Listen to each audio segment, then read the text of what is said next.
Romance of the Three Kingdoms, Chapter 103. Let's dive straight into a moment that really defines Sima Yi's whole approach here, the Golden Helmet incident. This is right after a failed attack on Shu. Sima Yi got ambushed. He's retreating hard, totally alone. Yeah, it was a complete rout. Disaster. And Liao Hua, one of Shu's generals, he's right on Sima Yi's tail, sword out, ready to finish him. Sima Yi manages to dodge around this big tree, and Liao Hua just swings wildly, gets his sword completely stuck in the trunk. Just pure luck. Maybe luck, maybe instinct, but that second saved his life. But Sima Yi, even then, he's already thinking about the chase, about how to escape properly. The misdirection. Exactly. He knows Liao Hua will be looking for him, so he takes off his fancy golden helmet, the Jinkui, and deliberately throws it off to the east. But he doesn't go east. Nope. He immediately turns and rides west. Classic feint. Liao Hua finds the helmet, thinks, the prize, the general, he went east, and wastes all that time chasing a ghost. Brilliant. So the trick works. Liao Hua comes back, probably quite pleased with himself holding this helmet. Fates. Head merit, right? Like he got the top guy. Yeah, he thinks he's got this huge trophy. But the real win for Shu wasn't the hat. It was the grain. They captured something like over 10,000 shik of grain. That showed Shu really had their supply line sorted out. That's a massive haul. Huge. But that helmet, it wasn't just a trophy. It became, a symbol. Sima Yi's failure, right there in metal.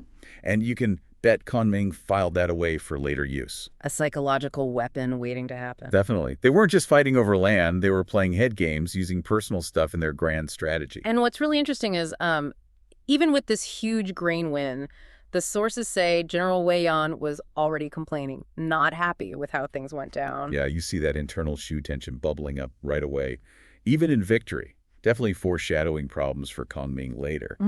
But let's get back to Sima Yi. He gets back to his camp, probably feeling pretty humiliated, right? But his personal failure, it instantly gets overshadowed by the bigger picture. Because the emperor's message arrives. Exactly. Right. An imperial edict, straight from Cao Rui. And it basically lays out Sima Yi's new strategy, confirming that huge threat from Eastern Wu. And the order is? Short, simple, absolute. Hold firm, do not fight. Jian Shu Wu Zan. That's it. Sure. Sit tight, dig in, build walls. Don't engage Kongming.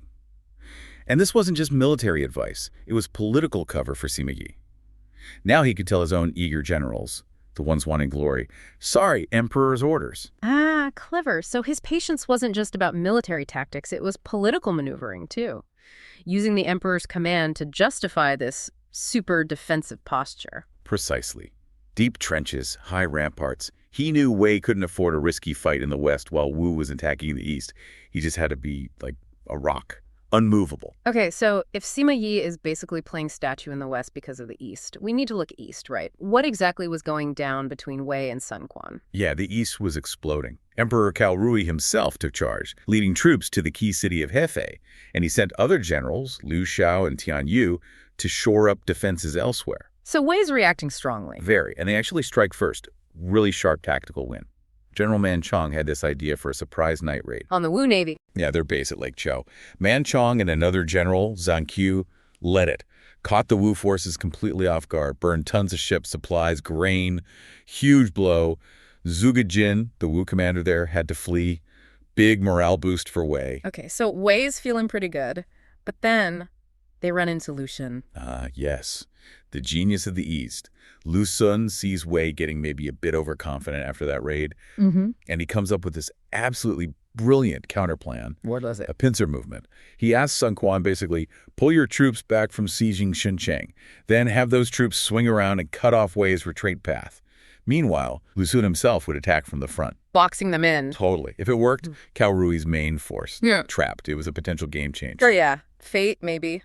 The messenger carrying this super detailed plan, he gets captured by Wei forces. No. Yes. And Cao Rui himself reads the whole thing. He's apparently so impressed by the strategy, the elegance of it, he calls it Miao Xuan, a marvelous calculation. Wow. So Wei knows exactly what Lu Xun is planning. Every detail. Which leads to the most amazing part of this whole Eastern situation. Lu Xun's reaction. He finds out his plan is blown. Summer heat is making his troops sick. Zhuge Jin is panicking, saying, we got to retreat now.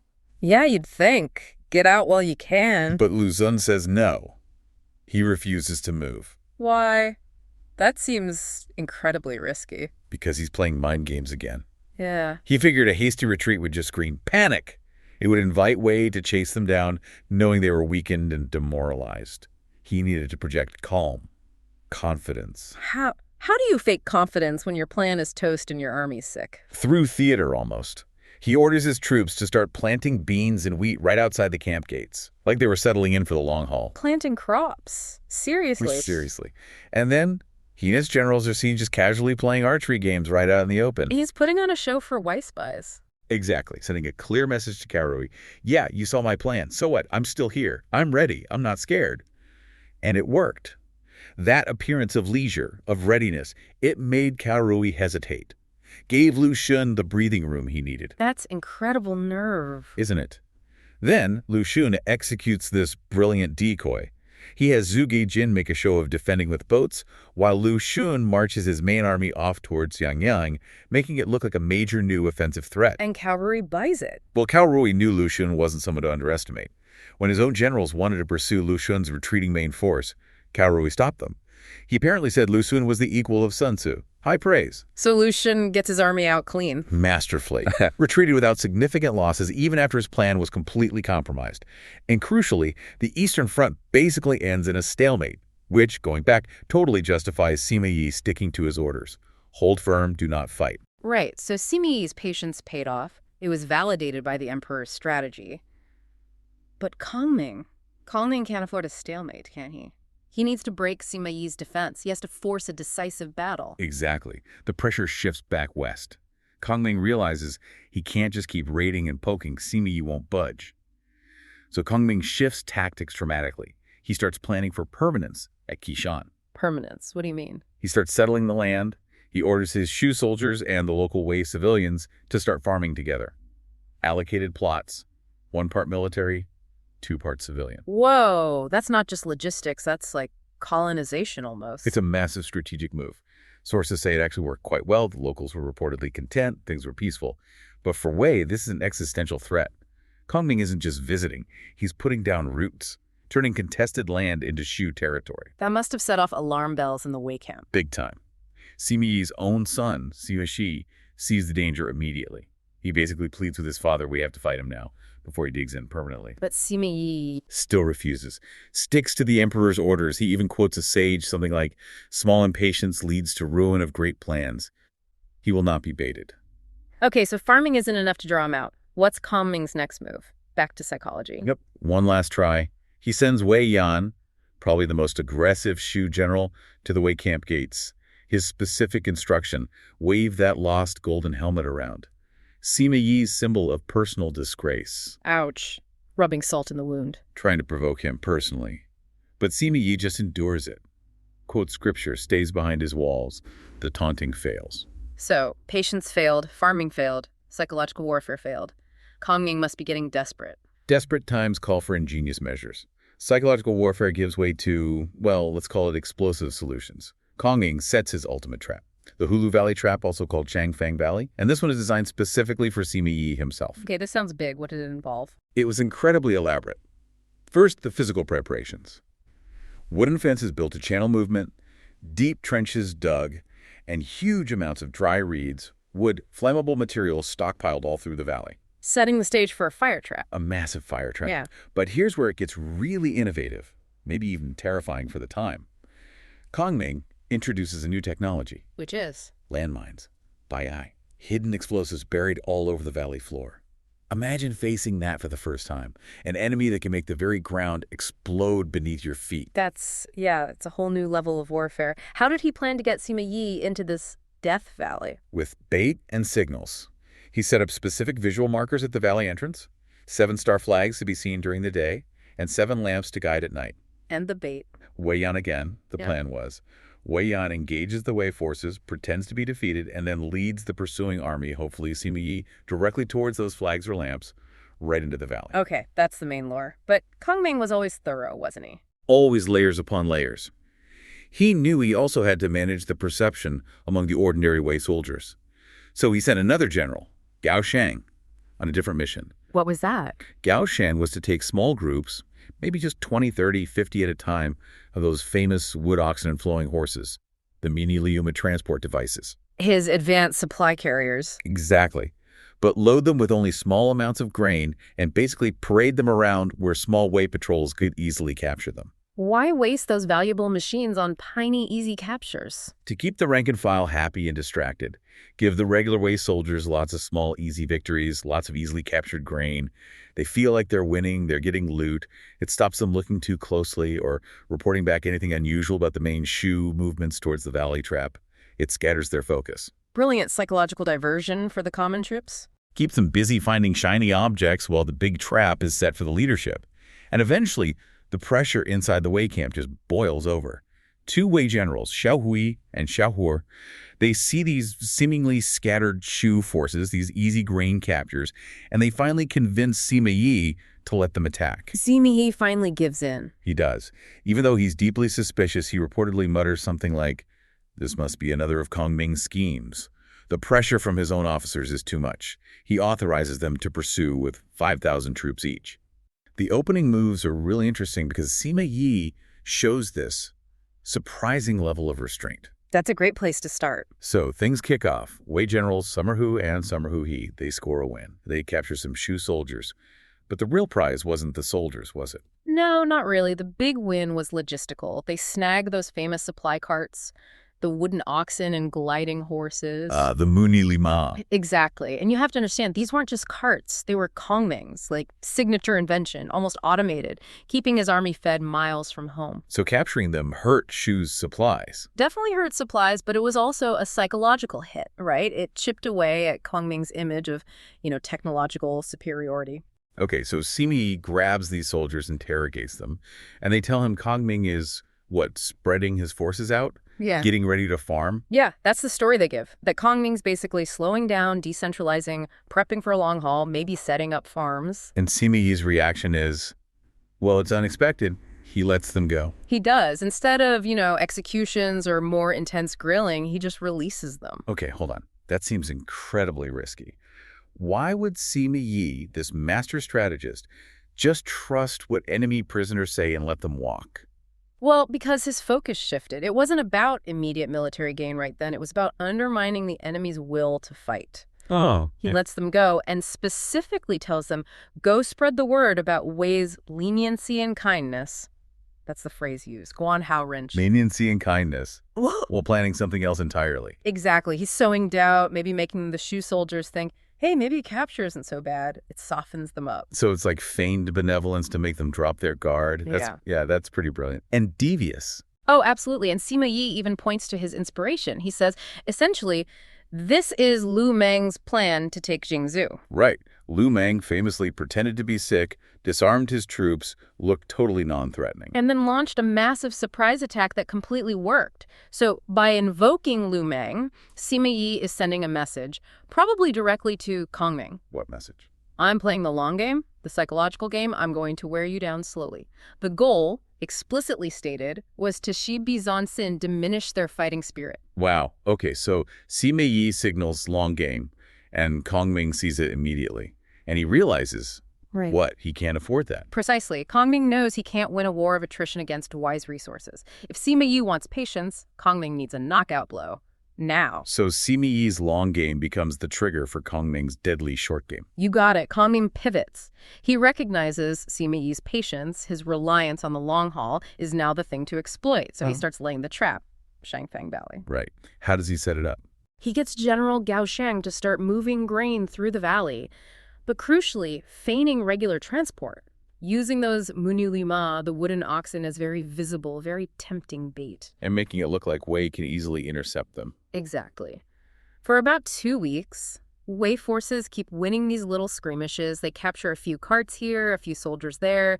Sima Yi's feeling pretty good, thinking he's slowly bleeding Shu dry. Okay, so the constant small wins build Sima Yi's confidence. But what was the final piece? The thing that made him commit everything to the valley. It was another piece of information, supposedly from captured Shu soldiers, the ultimate lie. What did they say this time? They told Sima Yi that Kongming himself, the great strategist, had personally moved his main camp just 10 li, maybe 3 or 4 miles west of Shangfang Valley, and that he was there personally overseeing the grain stockpiling. The idea that Kongming, the mastermind, is now reduced to basically guarding supplies. Exactly. It played right into Sima Yi's perception, maybe his ego, the idea that his rival was getting desperate. It was just too tempting to resist. So Sima Yi thinks, okay, I've got him strategically cornered, and he comes up with his own plan. He does, a seemingly brilliant countermove. He decides to fake a huge attack on Qishan. Qishan being Shu's main base of operations, right? Correct. The logic, from Sima Yi's perspective, was sound. Attack Qishan, and all the supporting Shu forces will have to rush back to defend it. Leaving Shangfang Valley, where he thinks Kongming and the grain are? Totally exposed. Yeah. His plan was to then sweep into the valley, burn all that supposed grain, and basically cut the Shu army in two, make them, in his words, headless and tailless, Shi Bisho Weibuji. Cut off the command from the supply lines? Brutal. And even his own son, Sima Shi, who was known for being sharp, apparently praised the plan, confirmed its genius. So Sima Yi is riding high, he's confident, he personally leads the attack force into the valley, and he brings his sons, Sima Shi and Sima Zhao, with him. Yeah, that's a key detail. He's so sure of success, he brings his heirs into the kill zone. He gets to the valley entrance and finds Wei Yan there, apparently with just a few troops, matching the intel. Right. And Wei Yan puts up just a token fight. The text says, not 3 clashes, Bu Sheng Senhi. Like, barely engages at all. Before turning and running deeper into the valley. Exactly. The perfect lure. Sima Yi sees this as the final, desperate retreat. He orders his main force in. He does pause, sends scouts ahead, just to be sure. And the scouts come back saying, no ambushers, just lots of grass huts. Grass huts, suggesting grain storage. That seals it for Sima Yi. That's the final confirmation he thinks he needs. He commits everything, his men, his sons, his own reputation, drives them all deep into this narrow, enclosed valley floor. And then boom. Then the trap springs. Suddenly noise erupts from the cliffs all around them. The entrance is sealed off, fire arrows, maybe burning logs rolled down. Panic. Complete chaos. Then comes the ordnance. Kongming had prepared rockets, fire arrows streaming down, and landmines delay. They'd buried explosive. Landmines? In the 3rd century. Well, explosive devices triggered by pressure fuses, yes. Maybe gunpowder-based? The text uses delay. And crucially, those grass huts, they weren't full of grain. They were just kindling. Exactly. Wow. Covered in dry brush, oil, maybe. They ignite instantly from the fire arrows and the exploding mines. The whole valley becomes a furnace. Oh my God. Checkmate. Sima Yi trapped, his army burning. How's he described? The novel says he was speechless and helpless, jingdashuzuku, utterly stunned. He gets off his horse, grabs his 2 sons, hugs them, and just cries out, we're all going to die here. Wow, that's a raw moment. The calculating strategist completely broken, facing death with his children.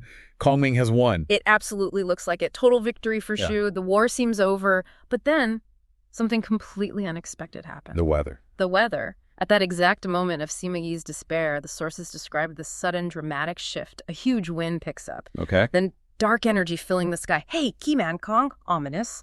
Followed by a massive clap of thunder. And then the rain. And then a torrential downpour. A Zuyu kingpin. Just sheets of rain coming out of nowhere. Instantly putting out the inferno. Instantly. Douses the massive fire, cools everything down. And those landmines, the delay.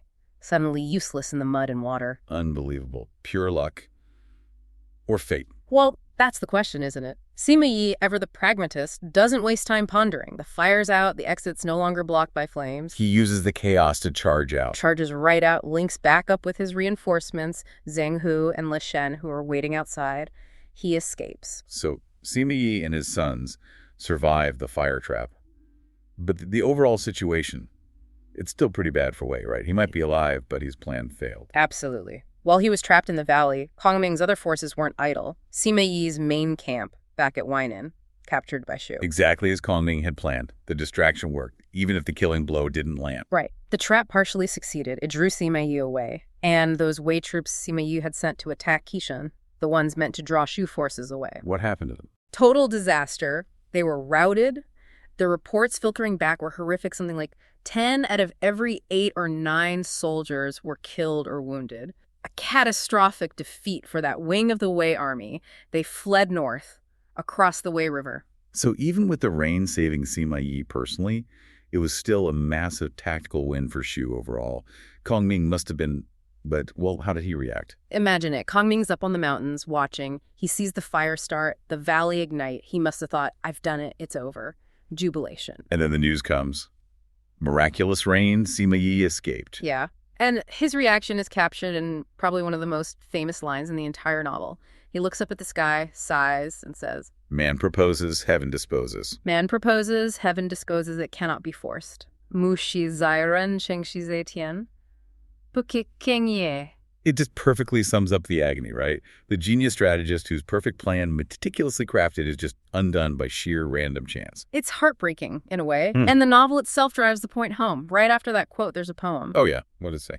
It basically laments that if Kongming's fire trap had worked, if the rain hadn't come, the empire would never have eventually fallen to the Jin dynasty. Which was founded by? Sima Yi's descendants. Yeah. His son, Sima Shi, and especially his grandson, Sima Yan.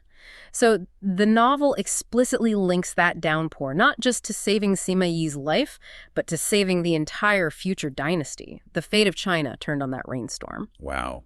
Okay, so after this near-death experience and the tactical hit, Sima Yi shifts gears completely, doesn't he? He has to. He retreats north of the Wei River, burns a floating bridge behind him, cuts off pursuit, and then he lays down the law for his own troops. What's the new strategy? Absolute defense. He issues a strict order. Anyone who even suggests going out to fight Kongming will be executed. No more engagements.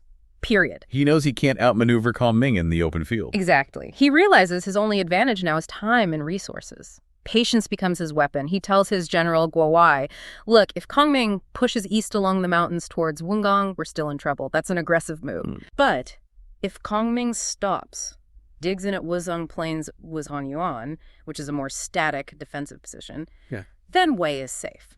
And the scouts come back. Scouts report Kongming has indeed halted. He's setting up camp at Wuzhong Plains, preparing for a longer confrontation, focusing on logistics again. How does Sima Yi interpret that? It's fascinating. He doesn't credit his own escape or strategy. He tells his men this outcome is due to the great fortune of the Emperor Great Wei. Da Wei Hong Di Ji Hong Fu Ye. He sees it as heaven-favoring Wei, not his own brilliance. Humility, or maybe just recognizing the role of luck? Probably a bit of both. And his final command captures his entire philosophy from this point on. Firmly defend without fighting. When they delay, they will naturally change. Basically, let them sit there. Let time, logistics, maybe Kongming's own declining health do the work. The ultimate passive victory. Let your enemy defeat himself. It's the triumph of patience over aggressive genius, forced by near annihilation and maybe a bit of rain. Kongming needs a fight. Sima Yi knows it, so he's just dug in, playing for time. Right, the classic firmly holding strategy. So Kongming decides he needs to provoke him. And his method is, savage is a good word. He sends a box. He does. A large box. And inside, well, let's just say it wasn't chocolates. No. It was a woman's headdress, a paigru, and plain white silk clothes. Exactly. The message is crystal clear, incredibly insulting. It's basically saying, if you won't come out and fight, if you won't decide the male from the female, as the sources put it, then wear these. Because you're acting like a woman hiding in your dirt hole. I mean, talk about psychological warfare. The aim was obviously to sting Sima Yi's pride, right? And maybe even more, the pride of his generals, get them riled up. Force a mistake. Force a rash engagement. But Sima Yi, his reaction is just masterful. He doesn't lose his temper. Not at all. The sources say he feigned a laugh, took the clothes, and was actually really polite to the messenger. Treated him well. Total control. And then he does something really clever. He flips the situation. Right. He ignores the insult, ignores military talk, and turns it into an intelligence-gathering opportunity. Yeah. But not about troops. No, about Kongming himself, his personal habits. Exactly.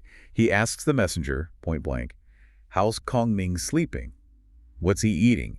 How much work is he personally handling? The sources use the term shizi fan jin, the complexity, the sheer volume of his tasks. He's not asking about strategy, he's probing for burnout. He's looking for signs of exhaustion, physical limits. And the messenger, maybe trying to impress Sima Yi with Kongming's diligence, just spills everything. Yeah, he tells him Kongming wakes early and sleeps late. Yeah. He personally reviews punishments, even minor ones like 20 lashes. 20 lashes, he's handling that himself. Apparently so. And the kicker, Yeah. he's barely eating. Less than a few sheng of green a day, which is, not much fuel. Wow. So Sima Yi gets this report. And it's like a light bulb goes on. Strategic gold. He immediately sees Kongming's fatal flaw. He turns to his officers and basically says, Kongming eats little and manages much. Can he last long? She fan. eating little, managing much. That phrase just cuts right to the heart of it, doesn't it? It's everything. Sima Yi isn't analyzing troop numbers here. He's analyzing Kongming's health, his sustainability. He realizes Kongming is already defeated, in a way. Defeated by his own workload. Exactly. By the unsustainable pressure he's putting on himself. Sima Yi figures, I don't need to beat him in battle. I just need to wait. It's like a masterclass in strategic patience, based on assessing the opponent's, managerial limits? Right. If the leader is doing every little thing, you're not being diligent, you're just heading for a crash. Sima Yi saw that stress point and knew time was on his side. And here's the kicker. The messenger goes back, tells Kongming what Sima Yi said, And Kongming doesn't argue, doesn't get angry, he just sighs. and says, he truly knows me. Yeah, it's an admission.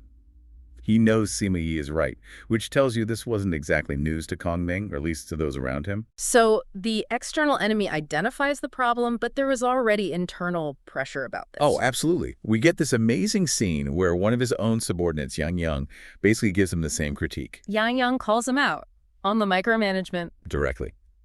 Points out that Kongming is personally checking ledgers. Shengzi Xiao Bushu. Things a prime minister probably shouldn't be bogged down with. It sounds like a modern HBR article or something. It really does. And Yang uses this brilliant analogy. He says, governing is like running a household. Okay. The master, the head of the house, should be resting, eating well, overseeing things. You have servants to till the fields, maids to cook the meals. That's delegation. Right, division of labor. Exactly. If the master tries to do everything themselves, plowing, cooking, cleaning, what happens? They collapse. They become physically worn and mentally exhausted, Xingpi Shenkun. The whole system fails because the person at the center breaks down.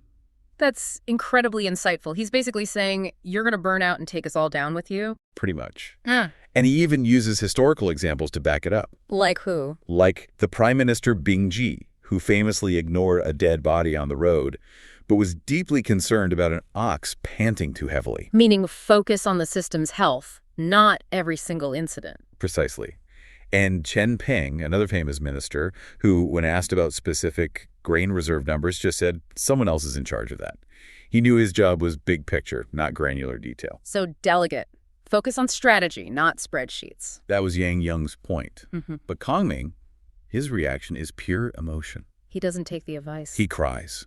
He defends himself by talking about the immense responsibility placed on him by the late Emperor Liu Bei, that dying trust. The weight of expectation. He genuinely seems to believe that nobody else could possibly be as dedicated.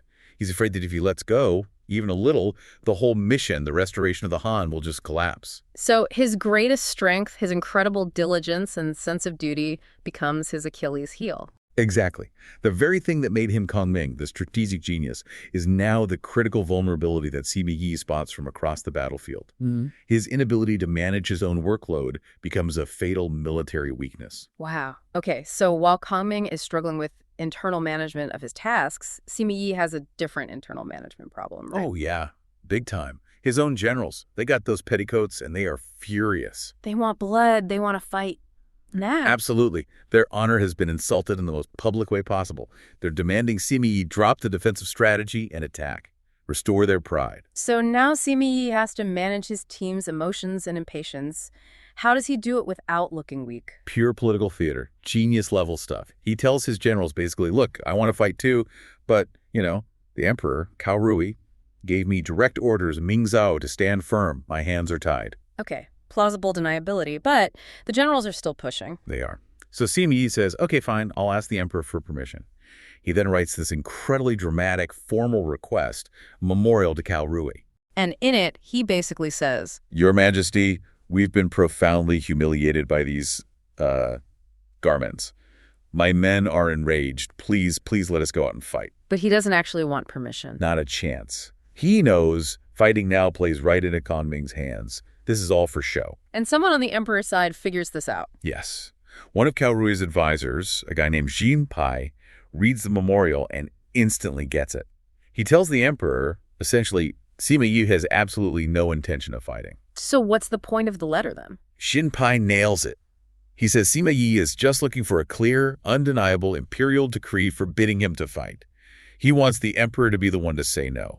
Ah, so he uses the emperor's authority to shut his own generals down. Exactly. It's a brilliant delegation upwards. Xinpi says he's doing it to control the hearts of the generals. He makes the emperor the bad guy who's holding them back, while Sima Yi gets to look like he wanted to fight but was overruled. That is some next-level management.